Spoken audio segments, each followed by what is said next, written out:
Ya, oke, ini adalah kemungkinan apa yang terjadi untuk 3 chapter mendatang di manhwa Magic Emperor. Sebelumnya berakhir saat Li Jingtian menghadapi kapten dari pasukan hitam. Sosok yang sangat kuat bahkan bisa membuat Li Jingtian terpental hanya dalam satu serangan saja. Tentunya ketiganya gemetar untuk melawan orang sepertinya. Akan tetapi mereka juga tidak bisa mundur begitu saja. Dan saat itulah Xiu Qing dan juga Qiu Yanhai langsung menggunakan kekuatan gabungan mereka. Itu adalah teknik terhebat yang mereka miliki. Dan bam, dari serangan itu seluruh pasukan hitam habis tak tersisa. Keduanya nampak senang, tapi tidak dengan Li Jingtian, karena tak lama kemudian kapten pasukan hitam itu kembali menampakkan dirinya. Ia pun berkata, "Jadi inilah seni gabungan dari klan Luo, sungguh mengesankan. Tak heran banyak ahli yang ingin bergabung dengan mereka. Tapi perlu diketahui juga, aku bukanlah hantu ataupun bayangan. Aku berada di antara keduanya." Dan tak selang beberapa saat, kapten dari pasukan hitam pun menyerang Qiu Yanhai dan Xiu Qing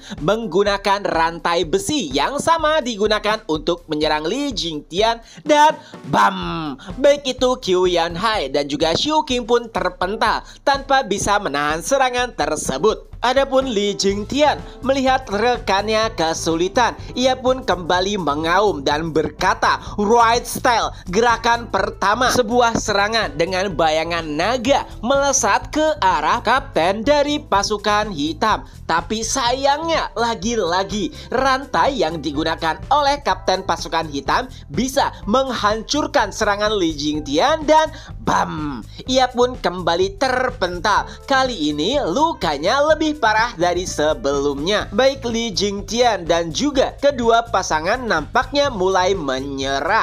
Pala rombongan klan Yun nampak sedih dan juga ketakutan, karena jika penolong mereka mati, maka merekalah selanjutnya. Ketiga penatua nampak putus asa karena mungkin ini adalah ajal mereka.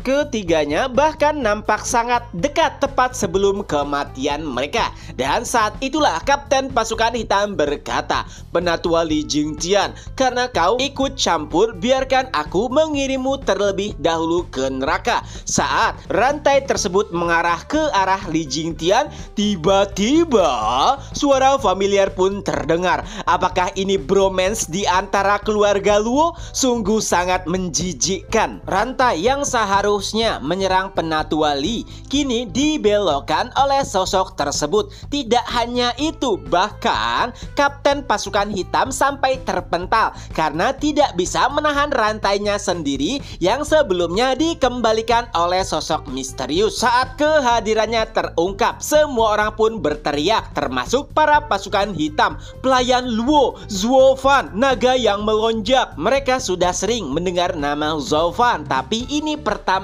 kalinya mereka langsung melihat kekuatannya. Itu adalah sangat menakjubkan. Mereka bahkan tidak pernah sempat berpikir jika kapten mereka bisa diserang atau dipukul mundur oleh Zhuo Fan hanya dengan satu gerakan saja. Kapten pasukan hitam pun kembali berdiri. Ia pun mulai melangkah ke arah Zhuo Fan dan berkata, "Sungguh kekuatan yang menakjubkan. Ini mengingatkanku pada pertarungan terakhirku dengan musuh bebuyutanku." Dan Zhuo Fan pun menanggapinya, "Jadi bagaimana hasil dari pertarungan tersebut?" Kapten pasukan hitam nampak kesal. Ia pun kembali menjawab, "Aku kalah, tapi tidak dengan kali ini." Dan Zhuo Fan pun menanggapinya, "Ya, mari kita lihat saja." Kapten pasukan hitam kembali menyerang Zhuo Fan menggunakan rantainya. Yang diincar kali ini adalah lengan kiri Zhuo Fan. Ia sangat tahu jika lengan kanan Zhuo Fan sangat kuat, tapi Tapi tiba-tiba lengan kiri Zovan berubah menjadi cakar naga bumi.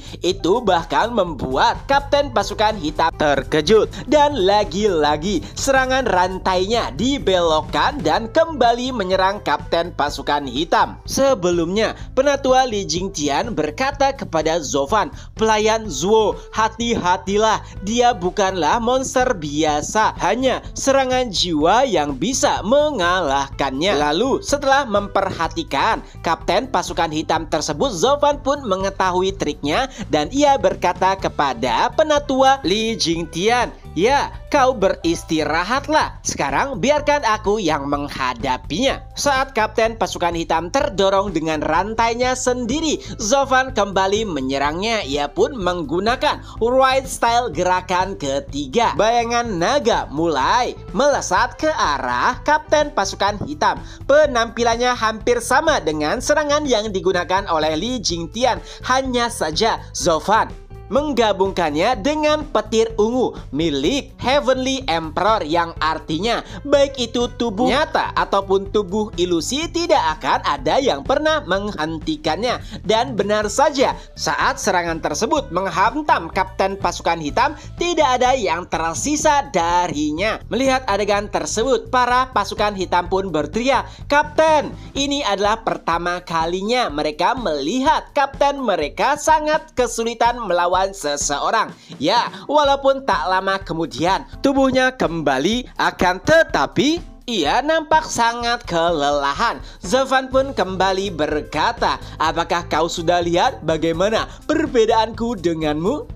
Tapi walaupun nampak kelelahan, kapten pasukan hitam masih berusaha untuk menyombongkan dirinya. Dan saat itulah Zovan berkata, "Cukup sandiwaranya, apa yang bisa dilakukan oleh boneka roh?" Mendengar kata-kata tersebut tentu saja membuat kapten pasukan hitam terkejut. "Apa kau tahu? Itu adalah teknik yang telah hilang 5 abad yang lalu." Jadi ia merasa sangat terkejut saat Zovan mengetahui triknya. Zovan pun kembali berkata, "Kau mungkin merasa sombong saat bisa melawan para bawahanku, tapi aku memiliki cara sendiri untuk bisa menghancurkan tubuh tersebut." Dan salah satu mata Zovan pun mulai berkilau. Tahap ketiga, mata kekosongan surgawi, Mirage World. Dan dengan sekejap para pasukan hitam nampak seperti dunia terbalik. Lalu mereka semua pun berpindah ke dalam dunia ilusi yang diciptakan oleh Zovan. Itu adalah dunia yang diciptakan oleh tahap ketiga, mata kekosongan surgawi. Di dunia tersebut Zovan adalah raja. Ia bisa melakukan apapun seperti apa yang ia mau. Adapun para musuh-musuhnya tidak akan pernah bisa keluar. Jikalau mereka keluar, pasti itu adalah karena kematian. Zovan pun mulai menjelaskan, "Aku tahu apa yang bisa dilakukan oleh boneka roh. Kau bisa keluar dari kenyataan dan ilusi karena hanya tersisa jiwa pada tubuhmu. Tapi di sini itu tidak berlaku. Kau tidak akan pernah bisa melarikan diri. Dan aku tahu juga kau memiliki indera yang lebih kuat dibandingkan dengan orang normal. Tapi itu juga membuatmu merasa lebih sangat sakit jika tersiksa." Mendengar penjelasan Zovan, kapten pasukan hitam pun nampak ketakutan. Keringat dingin mulai nampak di tubuhnya. Apa yang dikatakan Zovan sepenuhnya benar. Dan tak lama kemudian sebuah pedang mulai menyerangnya dari berbagai macam sisi. Rasa sakit mulai terlihat di seluruh pasukan hitam. Begitu juga dengan kapten bayangan. Adapun di dunia nyata, para pasukan hitam nampak mengerang. Itu adalah pemandangan yang sangat mengerikan. Padahal Zovan hanya menatapnya. Tapi memang saat itu tidak ada yang mengetahui jika para musuh-musuh Zovan sedang berada di dunia ilusinya. Li Jingtian dan kedua penatua mulai saling bertatapan dan berkata, "Pelayan Zuo benar-benar gila." Padahal mereka bertiga adalah penatua yang harus melindunginya. Tapi jarak di antara mereka semakin jauh. Dan tentunya tidak ada harapan bagi mereka untuk mengejar Zovan. Kembali ke dunia ilusi, Zovan hampir mencapai batasnya. Akan tetapi para pasukan bayangan belum juga kalah.